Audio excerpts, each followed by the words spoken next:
2 by 2. The earth filled up with people, but they sinned so much that God was sorry He had made them. He decided to send a flood to wash away everyone on earth. There was a man named Noah who wasn't like the others. Noah loved God and obeyed Him.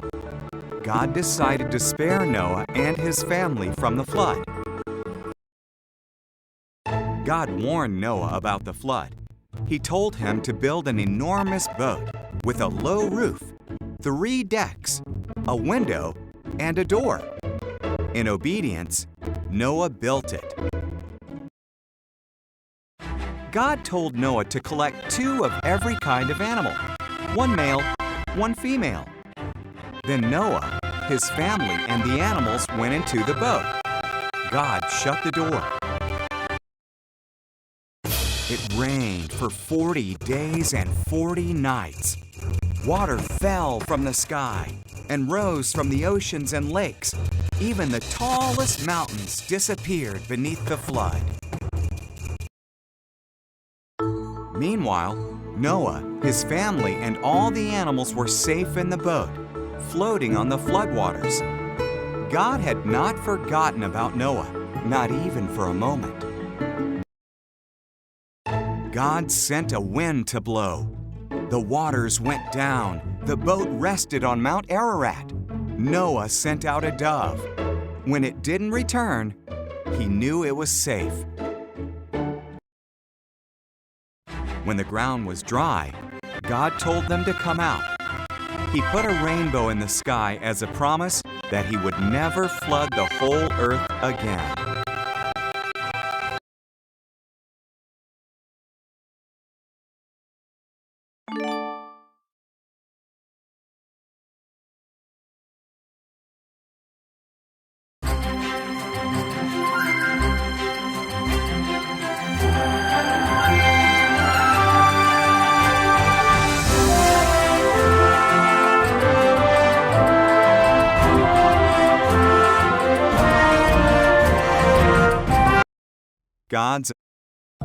Abraham lived in Haran.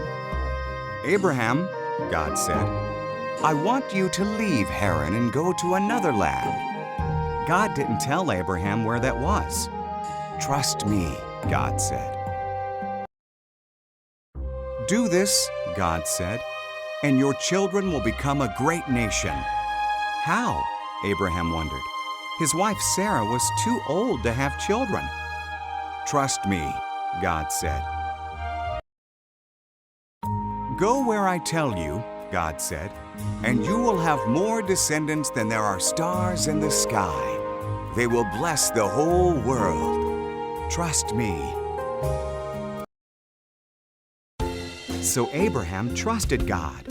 He took Sarah, his nephew Lot, and everything they owned.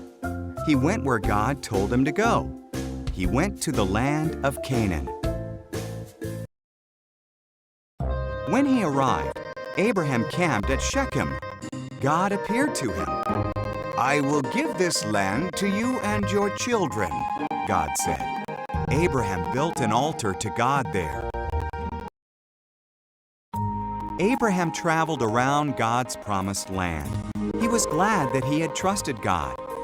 So he built another altar and gave thanks to God for all he had been promised.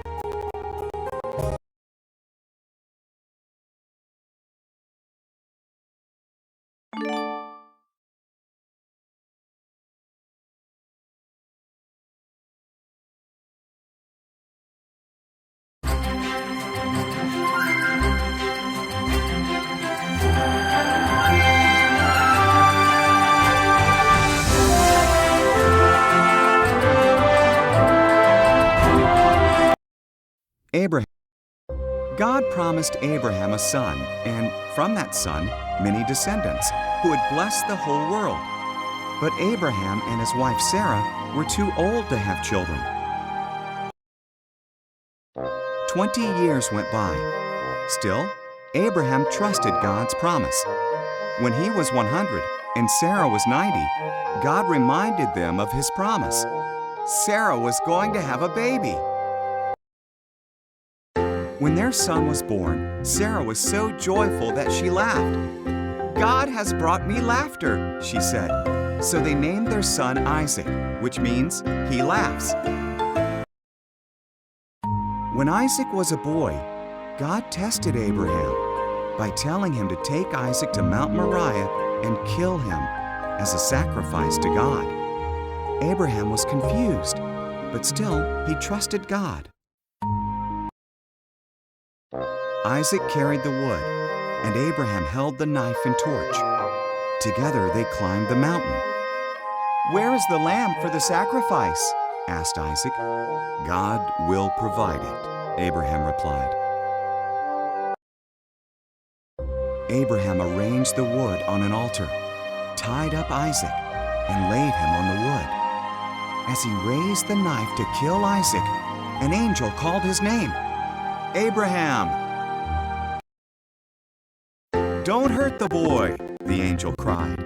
"God knows you trust his promise.